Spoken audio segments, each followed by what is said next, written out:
Hey everyone, you're watching Current Eva Web। आज के इस वीडियो में बात करने वाले हैं हम कल्पेबल होमिसाइड और मर्डर की section 299 and 300 of IPC। Here's a gentle reminder, if you have not subscribed to our channel yet, please do subscribe to our channel and press the bell icon to stay updated for more of such videos। For daily updates, you can follow us in our Instagram, link in description। Now, culpable homicide और murder को जानने से पहले हम जान लेते हैं कि what actually homicide is। Homicide दो लैटिन टर्म से बना है, होमो मीनिंग ह्यूमन और केडर मीन्स टू कट और to kill. Now homicide means killing of a human being by a human being. ये हाईएस्ट ऑर्डर की बॉडीली इंजरी होती है जो ह्यूमन बीइंग में इन्फ्लिक्ट की जा सकती है, लेकिन ज़रूरी नहीं कि हर केस में किलिंग कल्पेबल हो, मतलब लायबल हो। इसी वजह से होमिसाइड दो पार्ट से बटा है, पहला लॉफुल और दूसरा unlawful. Now lawful homicide further classified है दो टाइप्स में, पहला एक्सक्यूजेबल होमिसाइड और दूसरा जस्टिफिएबल होमिसाइड। तो इन दोनों होमिसाइड्स में कॉमन चीज़ ये आ जाती है कि जब ये कमिट होते हैं तो इसमें क्रिमिनल इंटेंशन नहीं होता और नॉलेज भी नहीं होता। इसी वजह से chapter 4 of the Indian penal code, जो कि बात करता है सेक्शन 76 to 106, डील करता है जनरल एक्सेप्शंस या जनरल डिफेंसेस से, उनमें ये होमिसाइड्स कवर हो जाते हैं। अब सेकेंड आ जाता है अनलॉफुल होमिसाइड, जहाँ पे एक्ट्स पनिशेबल होते हैं in accordance to the nature या ग्रेविटी या सीवियरनेस ऑफ क्राइम। अब इसमें कुछ कॉमन एग्जाम्पल्स आ जाएंगे, जैसे culpable homicide, murder, death by rash and negligent act, suicide and more. अब आ जाते हैं कल्पेबल होमिसाइड में। हमने पहले डिस्कस किया कि अनलॉफुल होमिसाइड का एक टाइप है culpable homicide, laws regarding which are enshrined in Indian penal code 1860। इसके अकॉर्डिंग दो टाइप के कल्पेबल होमिसाइड होते हैं, पहला culpable homicide not amounting to murder section 299 of the Indian penal code और culpable homicide amounting to murder section 300 of the Indian penal code. तो अब इन दोनों टाइप्स, दोनों सेक्शंस को हम डिटेल में देख लेते हैं। नाउ पहला आता है culpable homicide not amounting to murder section 299 of the Indian penal code, जिसे हम सिंपली कह सकते हैं कल्पेबल होमिसाइड। कोई भी एक एक्ट जहाँ पे इंटेंशन हो टू कॉज डेथ, या कोई एक बॉडीली इंजरी इन्फ्लिक्ट करना जिससे डेथ ही होनी है, या जानना, नॉलेज रखना कि अगर मैं कुछ ऐसा करूँगा तो डेथ ही होगी, तो जो ऑफेंडर है ही विल बी लायबल और ये offence culpable homicide not amounting to murder कहलाएगा। अब ये सेक्शन अट्रैक्ट करने के लिए तीन एसेंशियल्स ज़रूरी हैं। पहला intention, criminal intention to cause death. दूसरा इंटेंशन कोई ऐसी बॉडीली इंजरी इन्फ्लिक्ट करने से जिससे डेथ ही होगी। और तीसरा ये जानना, ये नॉलेज रखना कि अगर मैं कुछ ऐसा करूँगा तो सामने वाले की डेथ ही होगी। तो ये तीनों चीज़ें अगर फुलफिल होती है तो सेक्शन 299 अट्रैक्ट होता है। अब इस इशू में एक एग्जाम्पल ले लेते हैं कि मान लीजिए मैं नहीं जानती कि सामने वाले के सर पे ट्यूमर है और मैं क्रिकेट बैट ले जाती हूँ, उसे ज़ोर से सर पे मारती हूँ। इंटेंशन मेरा यही रहता है कि उसकी डेथ हो, मुझे पता रहता है कि मैं ऐसा करूँगी तो डेथ ही होगी, लेकिन सामने वाले की डेथ ट्यूमर बर्स्टिंग की वजह से होती है, उसका ट्यूमर बर्स्ट हो जाता है। तो यहाँ पे मैं लायबल रहूँगी culpable homicide not amounting to murder के लिए। अब आ जाते हैं एक इम्पॉर्टेंट केस लॉ में, Nara Singh Challan versus state of Odisha का केस, जहाँ पे कोर्ट ने सेक्शन 299 कल्पेबल होमिसाइड को जीनस कहा था और सेक्शन 300 मर्डर को स्पीशीज कहा था। यहाँ पे कोर्ट ने ये ऑब्जर्व किया था कि प्रॉपर पनिशमेंट डिसाइड करने के लिए, जो कि प्रोपोर्शनेट रहेगी ऑफेंस से, इंडियन पीनल कोड ने डिवाइड किया है कल्पेबल होमिसाइड को 3 डिग्रीज में। पहला ग्रेवेस्ट फॉर्म, जिसे हम कहते हैं मर्डर, जो कि डिफाइंड है सेक्शन 300 ऑफ IPC में। Second culpable homicide second degree, जो पनिशेबल है सेक्शन 304 पार्ट 1 में।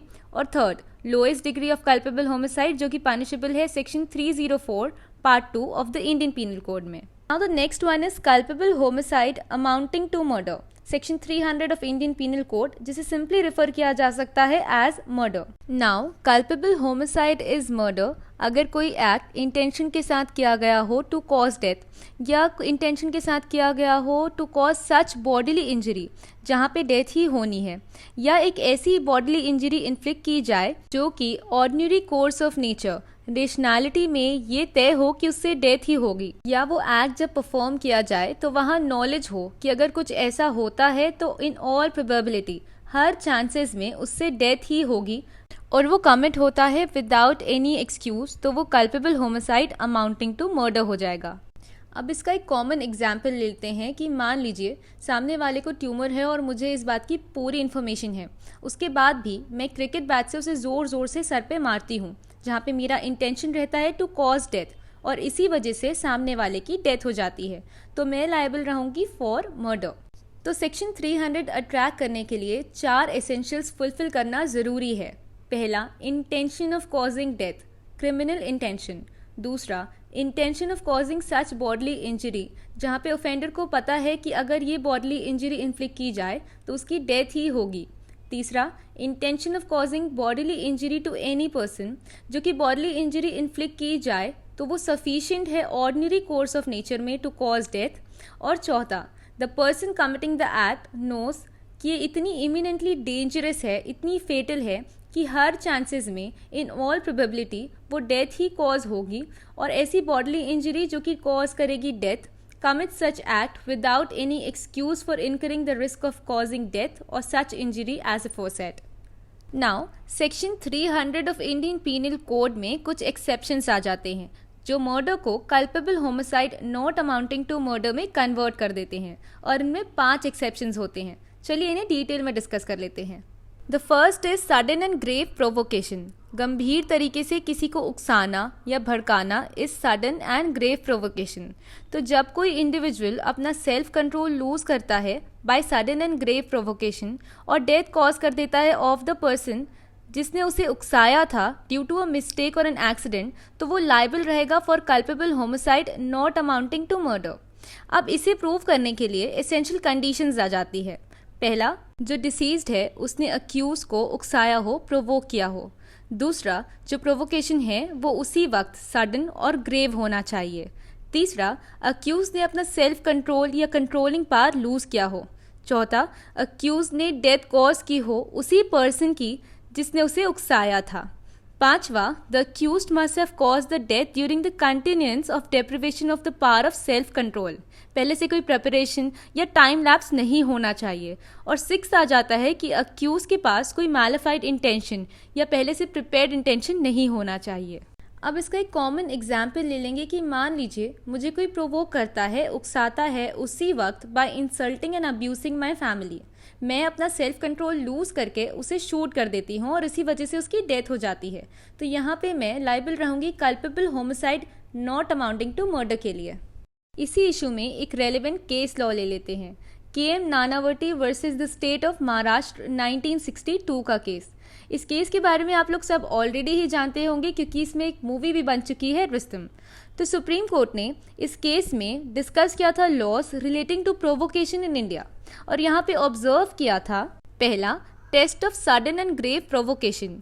एक रीजनेबल मैन, एक ऑर्डिनरी मैन जो कि सेम क्लास ऑफ सोसाइटी से बिलोंग करता है एज अक्यूज्ड, उसी जगह पे उसे रखा जाएगा जहाँ पे अक्यूज्ड को रखा गया था इन द सेम सिचुएशन। वो भी प्रोवोक होता है सेम एज अक्यूज्ड, तो अपना सेल्फ कंट्रोल लूज करता है या नहीं। दूसरा आ जाता है इंडिया में वर्ड्स और जेस्चर्स। सिर्फ वर्ड्स और जेस्चर्स से भी ग्रेव और सडन प्रोवोकेशन कॉज किया जा सकता है to accused under special circumstances, तो इस परव्यू में वो आ सकता है। तीसरा, मेंटल बैकग्राउंड जो क्रिएट हुआ था प्रीवियस एक्ट से, उस एक्ट से जिससे प्रोवोक किया गया था, विक्टिम ने प्रोवोक किया था, उसे भी कंसिडरेशन में ले सकते हैं to ascertain whether the act cause grave and sudden provocation for committing the offence. Fourth आ जाता है द फेटल ब्लो, जिससे डेथ कॉज की गई हो बाय प्रोवोकेशन, वो तुरंत होना चाहिए। ऐसा कई बार सर्कमस्टांसेस बन जाते हैं जहाँ पे गुस्सा ठंडा हो जाता है due to lapse of time या कोई अदर रीजन से, जहाँ पे अक्यूज के पास एक स्पेस बन जाता है to premeditation and calculation, जहाँ पे वो प्रेपरेशन करके फिर जाए मारने, तो ये केसेस इस एक्सेप्शन के अंदर कवर नहीं होंगे। सेकंड आ जाता है when the person exceeds his right of self defence. जब कोई इंडिविजुअल अपना right of private defence of property या पर्सन एक्सरसाइज कर रहा होता है इन गुड फेथ और उसी वजह से वो पावर एक्सीड कर देता है, दस causing the death of person जिसके अगेंस्ट वो ये राइट एक्सरसाइज कर रहा था, जिसे नॉलेज भी नहीं रहता और इंटेंशन भी नहीं रहता ऑफ डूइंग एनीथिंग ज़्यादा किसी चीज़ से which is necessary for such purpose, तो ऐसी डेथ या ऐसा एक्ट कवर हो जाता है इस एक्सेप्शन के अंदर। लेकिन अक्यूज जब अपना right of private defence intentionally use करता है जानते हुए कि उससे मर्डर हो जाएगा, तो वो लायबल रहेगा for murder. But if it is unintentionally, वो जानता नहीं है कि मैं ये फोर्स अप्लाई कर रहा हूँ, मैं अपना राइट एक्सरसाइज कर रहा हूँ, तो वो एक्सीड हो जाएगा और उससे डेथ हो जाएगी, तो वो culpable homicide not amounting to murder के लिए लायबल रहेगा। इसी इशू में एक रेलिवेंट और इम्पॉर्टेंट केस लॉ ले लेते हैं, Bhanwar Singh and others versus state of Madhya Pradesh 2008 का केस, जहाँ पे कोर्ट ने ये ऑब्जर्व किया था कि अगर इस एक्सेप्शन के अंडर बेनिफिट लेना है तो नेसेसरी है कि प्रूव करना पड़ेगा कि अक्यूज के पास राइट ऑफ सेल्फ डिफेंस था और वो अनइंटेंशनली एक्सटेंड हो गया टू कॉज द डेथ। अगर ये प्रूव हो जाता है तो ये रिजल्ट करेगा in the application of section 300 exception 2। अब इसी मसले पे अगर कोर्ट के पास कोई केस आता है तो वो रिजेक्ट भी कर सकते हैं ऑन द ग्राउंड की राइट ऑफ प्राइवेट डिफेंस तो था पर नेसेसरी से ज़्यादा हार्म कॉज कर दिया गया जिससे डेथ हो गई। थर्ड आ जाता है when the public servant exceeds his power. जब कोई पब्लिक सर्वेंट या कोई इंडिविजुअल या पर्सन जो कि ऑथराइज्ड है by public servant acts for the advancement of justice, उसके दौरान वो एक्सीड करता है अपना power to cause the death of the person, जहाँ पे बोनाफाइड इंटेंशन हो और उसे लॉफुल जरूरी समझा जाए for the purpose of discharging his duty as a public servant, तो ऐसा कोई एक्ट इस एक्सेप्शन के अंदर कवर हो जाएगा। तो इसमें एक इम्पॉर्टेंट रेलेवेंट केस लॉ ले लेते हैं, दुखी सिंह वर्सेस स्टेट 1955 का केस, जिसमें जो अपीलेंट है एक कांस्टेबल रहता है रेलवे प्रोटेक्शन फोर्स का और वो अपनी ड्यूटी में रहता है। वाइल डिस्चार्जिंग इज ड्यूटी वो गलती से अनइंटेंशनली एक फायरमैन को शूट कर देता है। वो एक चोर को मारने वाला रहता है पर अनइंटेंशनली एक फायरमैन को शूट कर देता है। कोर्ट में इस केस ने ये बोला था कि पुलिस ऑफिसर के पास कोई राइट नहीं था to cause the death of suspected thief, क्योंकि वो एक कांस्टेबल था और अपीलेंट ने एक्सीड किया था powers given to him by law, इसी वजह से डेथ हुई। लेकिन ये एक्ट जो था वो एक गुड फेथ में था, due discharge of his duty था। So this case would be covered by exception 3 of section 300 of IPC. इसी वजह से जो ऑफेंस हुआ था उसे culpable homicide not amounting to murder कहा गया। फोर्थ आ जाता है सडन फाइट। कोई एक ऐसी फाइट जो कि अनएक्सपेक्टेड और प्री मेडिटेटेड हो, कोई इंटेंशन नहीं रहता दोनों पार्टीज में से टू किल और to cause death of any person. इस एक्सेप्शन में ये भी जरूरी नहीं है कि कौन सी पार्टी ने पहले असॉल्ट किया हो या किसने उकसाया हो, ये एस्पेक्ट्स इस एक्सेप्शन में मैटर नहीं करता। तो इस एक्सेप्शन में भी कुछ कंडीशंस आ जाती है। पहला, सडन फाइट होना चाहिए, अचानक झगड़ा होना चाहिए। दूसरा, हीट ऑफ पैशन, जिसमें कोई भी चीज़ प्री प्लान नहीं होना चाहिए और सडन अचानक कोई लड़ाई झगड़ा हो जाए उससे अराइज होनी चाहिए। तीसरा आ जाता है कि ऑफेंडर के पास कोई अनफेयर एडवांटेज नहीं होना चाहिए। चौथा, ऑफेंडर को अनयूजुअल या क्रूअल मैनर में अटैक नहीं करना है। और फिफ्थ आ जाता है कि फाइट जो है वो अक्यूज्ड और the person who is killed उसके बीच में होना चाहिए।